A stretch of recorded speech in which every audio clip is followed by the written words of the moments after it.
Hey, hi everyone, my name is Sumit and I'm back with another video and आज देखिए मैं आपके सामने ना एक बहुत ही शानदार कॉन्सेप्ट को लेके आया हूँ इन पॉलिटी एंड हम देखिए बात करेंगे कि कैसे due process of law and natural justice, ठीक है, ये दो कॉन्सेप्ट एक दूसरे से लिंक्ड है and why I am saying this is because of this particular question जो कि 2023 में यूपीएससी सिविल सर्विस में आया था। एंड देखिए बहुत सारे स्टूडेंट्स को ना इसको लेके आज तक डाउट है, राइट? आज तक द स्टूडेंट्स आर कंफ्यूज्ड, ठीक है, बिटवीन कि सर आंसर ए होना चाहिए, सी होना चाहिए, क्या है इसका सही जवाब। And UPSC went with option A, so why didn't it choose C, C क्यों नहीं होगा, इसको हम यहाँ पे डिस्कस करने वाले बहुत अच्छे से, ठीक है, right? So this video will help you clear all your doubts, सारे के सारे आपके डाउट्स यहाँ पे क्लियर हो जाएंगे कि आखिर ड्यू प्रोसेस ऑफ लॉ क्या होता है, ठीक है, नेचुरल जस्टिस से ये कैसे लिंक्ड है, राइट? बाकी ऑप्शंस क्यों नहीं हो सकते आंसर में, वो सारा का सारा हम यहाँ पे डिस्कस करने वाले हैं, ठीक है, right? So how due process of law is a part of natural justice, इस पर्टिकुलर वीडियो में हम जानते हैं। तो सबसे पहले लेट्स डिस्कस कि आखिर what exactly is due process of law, ठीक है, ड्यू प्रोसेस ऑफ लॉ होता क्या है। अब देखिए ड्यू प्रोसेस ऑफ लॉ में जो वर्ड ड्यू है इसका मतलब क्या है, बहुत सारे बच्चों को तो देखिए यही नहीं पता, ठीक है। देखिए ड्यू क्या होता है, मेरा आप पे ड्यू है, मेरे आप पे 100 रुपए ड्यू है, ठीक है, 100 रुपए ड्यू है मेरे, तो इस टाइप ऑफ उधारी है ना, कि भाई मेरा ये हक है, ठीक है, कि भाई तूने मुझसे 100 रुपए लिए तो मुझे वापस कर। अगर आप मेरे 100 रुपए वापस नहीं कर रहे हो तो वो इनजस्टिस होगा, क्योंकि आपने मेरे ड्यूज नहीं चुकाए हैं, है ना, ठीक है। तो due means what do I owe, right? I owe 100 bucks from you, आपने मुझसे उधार लिए थे, है ना। So in short this is linked to fairness, ठीक है, right? This is linked to fairness, this is linked to justice, कि अगर सर आप मेरे 100 रुपीज नहीं चुकाओगे, मतलब आप मेरे 100 रुपीज नहीं दोगे, ठीक है, तो आपके पास मेरा ड्यू रह जाएगा, ठीक है, यानी, ठीक है, this will be unfair, this will be, ठीक है, इनजस्टिस टू मी, है ना। सो इसीलिए ड्यू प्रोसेस, ये जो वर्ड ड्यू लगता है, ठीक है, इट सिंपली मीन्स कि जो हमारा लॉ है, जो हमारा लॉ है, ठीक है, वो कैसा होना चाहिए, it should be just, it should be just, it should be, वही वाला चीज जो ऊपर लिखा है, फेयर, फेयर होना चाहिए, जस्ट होना चाहिए, there should not be any kind of dues, क्योंकि ड्यू प्रोसेस से हमारा लॉ बना हुआ है, ठीक है। Law has to be just, rational, आप इररैशनली कुछ भी नहीं बोल सकते कि भैया आपने 100 रुपए लिए 1000 वापस करो, ये क्या है, irrational, this is not due, है ना, ये इररैशनल है, ये चीज आप यहां पे समझिए, ठीक है, समझे। तो ड्यू प्रोसेस, जब भी वर्ड आता है due process of law, so it simply means कि जो आपका लॉ है, ठीक है, वो क्या है, वो फेयर होना चाहिए, वो जस्टिस होना चाहिए, ठीक है। This is what do you mean by due process, due process it should uphold, it should uphold, ठीक है, द प्रिंसिपल्स ऑफ फेयरनेस, ठीक है, द प्रिंसिपल्स ऑफ फेयरनेस, है ना। और ये ड्यू प्रोसेस ऑफ लॉ, ठीक है, राइट, जस्टिस फेयरनेस को होल्ड करता है। अच्छा, अब मैं आपसे क्वेश्चन पूछता हूं, ठीक है सर, जस्ट लॉ तो हो सकता है, बट आप मुझे खुद बताओ, जो उसका प्रोसीजर है बनाने का, ठीक है, वो भी तो अनफेयर हो सकता है, जिसकी वजह से पूरा का पूरा लॉ, ठीक है, दो रैशनल हो बट इनजस्ट हो जाए, है ना। So what do I mean to say is कि सर एक लॉ है, इस लॉ का कुछ कंटेंट होगा, कि ये लॉ कुछ ना कुछ ऑब्जेक्टिव, इसी को मैं कह सकता हूं ऑब्जेक्टिव होगा, है ना। और दूसरा कि सर लॉ को बनाने का कुछ ना कुछ प्रोसीजर होगा, है ना, कुछ ना कुछ प्रोसीजर होगा। सो अगर मैं इंश्योर करता हूं कि सर अगर ये कंटेंट या ऑब्जेक्टिव ये पूरा जस्ट है, ठीक है, तो क्या लॉ जस्ट हो जाएगा, ठीक है, जैसा कि आपने कहा, the answer to this is no, क्योंकि हो सकता है प्रोसीजर अनजस्ट हो, ये भी तो हो सकता है कि प्रोसीजर आपने गलत फॉलो किया हो, है ना। सो इसीलिए ड्यू प्रोसेस ऑफ लॉ में हम दोनों को चेक करते हैं, ठीक है, कि सर आपका जो लॉ का ऑब्जेक्टिव है, क्या वो जस्टिस को इंश्योर कर रहा है, क्या वो फेयर है, क्या वो रैशनल है, एज वेल एज सर जो आपने लॉ बनाया है क्या वो सही प्रोसीजर को फॉलो कर रहा है। तो इसीलिए ड्यू प्रोसेस ऑफ लॉ के दो टाइप होते हैं, ठीक है। नीचे वाले को कहते हैं, नीचे वाले जो मैंने लिखा है, it is called as procedural due process, ठीक है, प्रोसीजरल, ठीक है, ड्यू प्रोसेस, कि भैया जो लॉ बनाया गया है क्या वो करेक्ट प्रोसीजर से फॉलो किया गया है, प्रोसीजरल ड्यू प्रोसेस, ठीक है, क्या इसको इंश्योर किया गया है। और दूसरा कि सर लॉ का जो कंटेंट है, लॉ का जो मीनिंग है, लॉ का जो जो आप कह सकते हो ऑब्जेक्टिव है, क्या वो फेयर है, यानी this is called as substantiative due process, substantiative due process of law, ठीक है, ड्यू प्रोसेस ऑफ लॉ यानी लॉ का जो सब्सटेंस है क्या वो रैशनल है, क्या वो फेयर है। सब्सटैंशिएटिव वर्ड कहां से आ रहा है, ठीक है, सब्सटेंस से आ रहा है कि लॉ के अंदर का जो सब्सटेंस है क्या वो फेयर है या नहीं। यानी due process of law sir दोनों को चेक करता है, वो चेक करता है कि लॉ का जो सब्सटेंस है, जो कंटेंट है, जो ऑब्जेक्टिव है, क्या वो फेयर है या नहीं, क्या वो जस्ट है या नहीं, क्योंकि ड्यू वर्ड लगा हुआ है। और ड्यू वर्ड हमने अभी देखा है कि sir due word is link to justice, due word is link to fairness.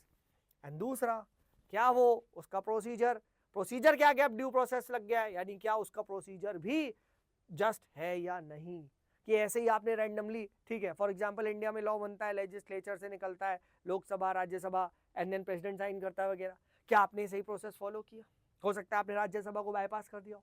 तो दो आपका कंटेंट जस्टिस है, बट इट वाज सेड कि सर ये लॉ ड्यू प्रोसेस को वायलेट कर रहा है क्योंकि प्रोसीजर को वायलेट कर रहा है।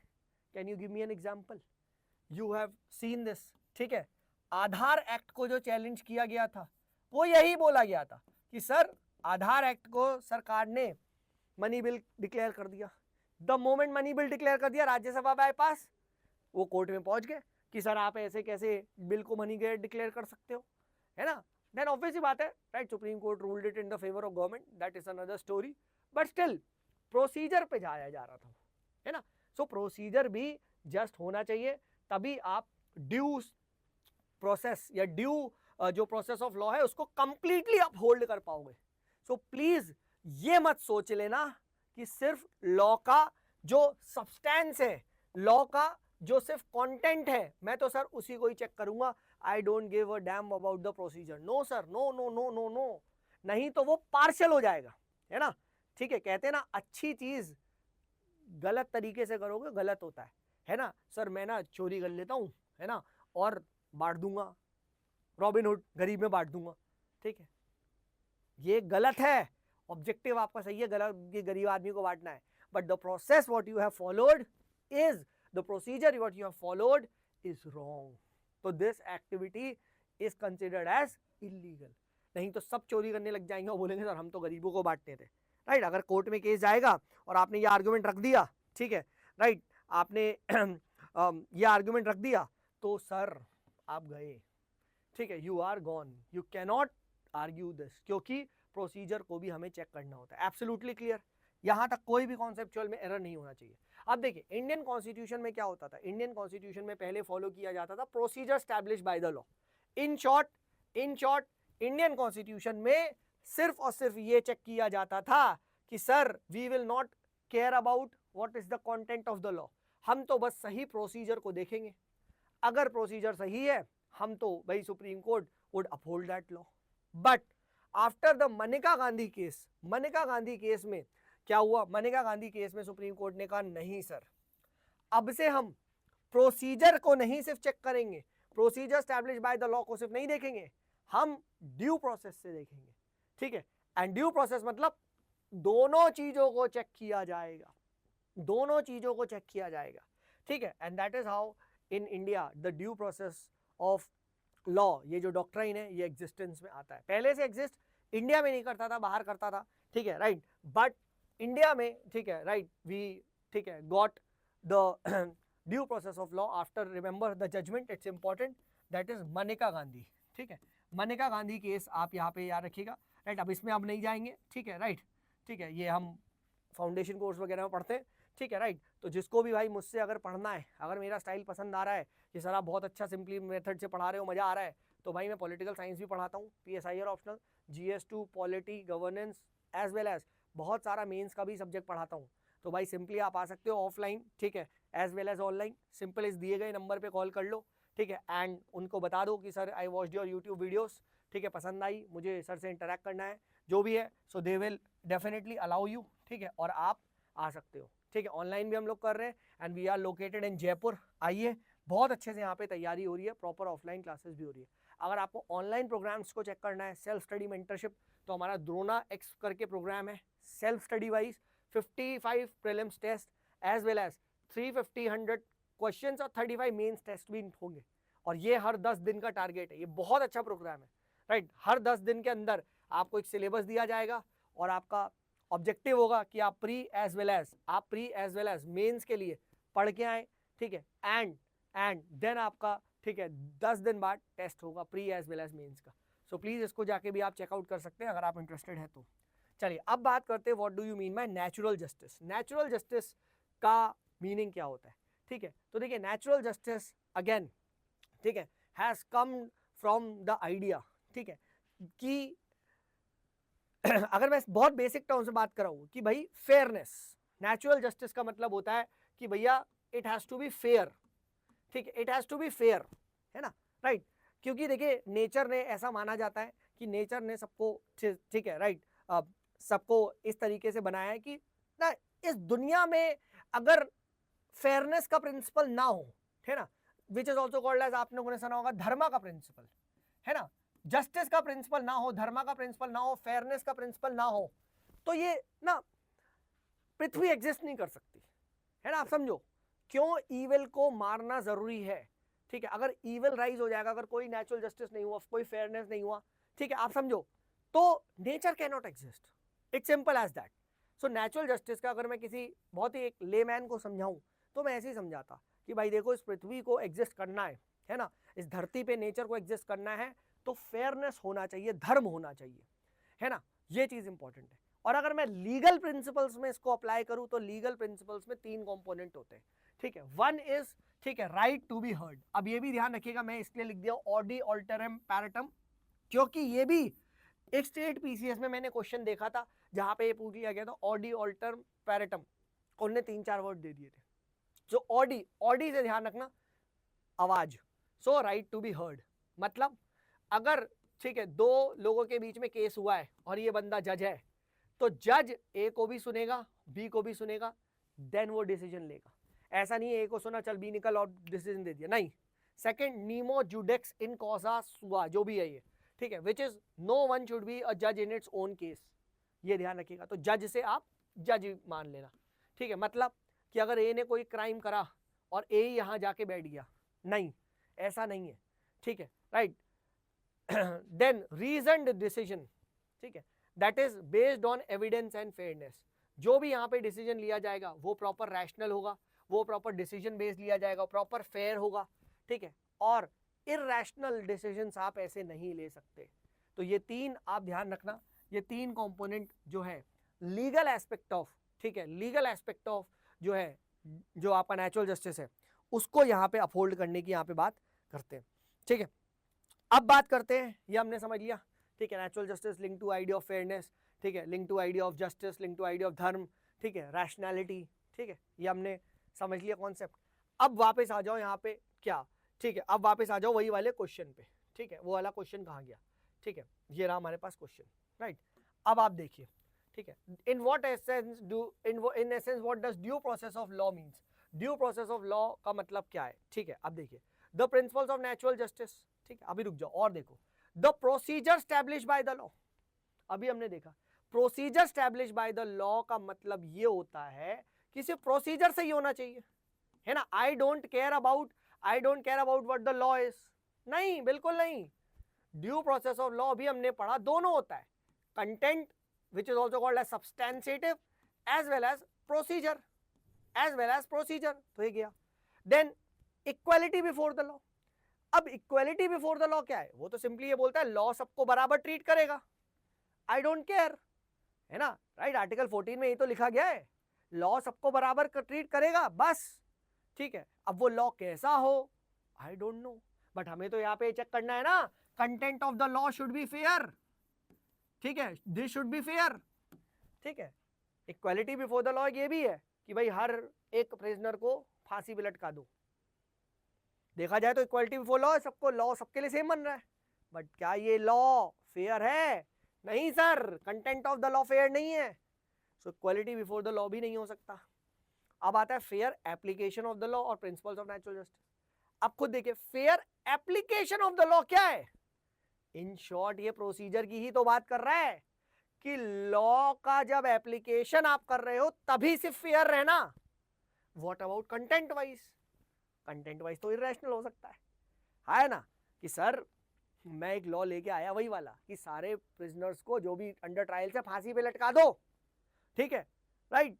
तो ये देखा जाए तो अगर मैं fair application of the law से जाऊंगा तो मैं क्या करूंगा, मैं तो सिर्फ एप्लीकेशन पे ध्यान दूंगा कि हाँ ठीक है, जो लेट से थोड़ा ओल्ड एज प्रिजनर है उसको थोड़ा सा धीरे से फांसी दे देंगे, बट दे देंगे।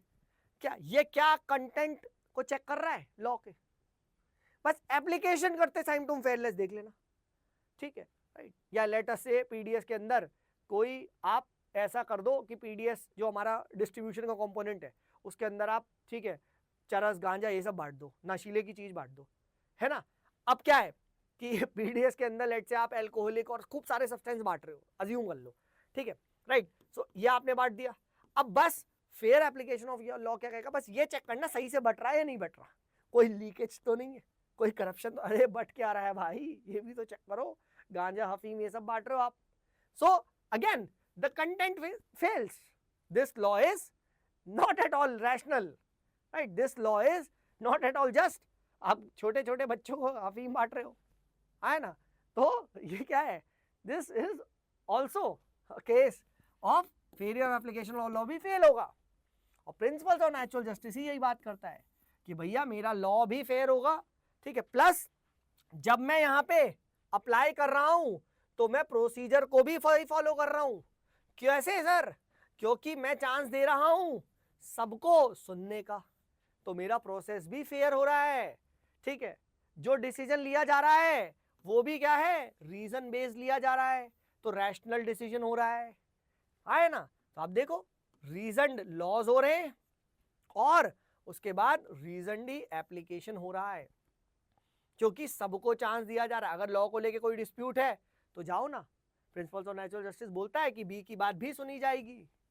प्रिंसिपल्स ऑफ जस्टिस कहता है कि कोई भी डिसीजन एविडेंस बेस पे नहीं लिया जाएगा, मतलब एविडेंस बेस पे लिया जाएगा और इरैशनली नहीं लिया जाएगा, है ना। तो ये आप यहाँ पे डेफिनेटली बता सकते हो, right to be heard, this is what is right to be heard, ठीक है, reason decision based on evidence and fairness, ठीक है, this is what the idea is, ठीक है। नो वन शुड बी जज इन हिज ओन केस, ये क्यों है, क्योंकि फेयरनेस को अपहोल्ड करना है, ठीक है, और यही तो ड्यू प्रोसेस ऑफ लॉ भी कहता है ना। ड्यू, वर्ड ड्यू, सबसे पहली बात याद रखो सर, नो उधारी, है ना, जस्टिस होना चाहिए, मेरा पैसा वापस करो, मेरे ड्यूज वापस करो, है ना। तो this is what is the idea, ठीक है। इक्वालिटी बिफोर द लॉ क्या है, it's about equal treatment, not about fair procedure.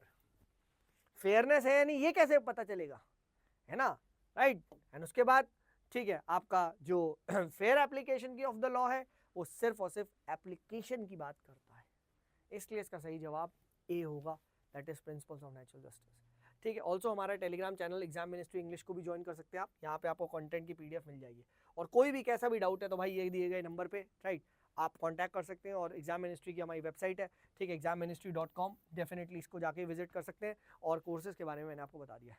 चलिए, this is me so much, signing off, bye bye.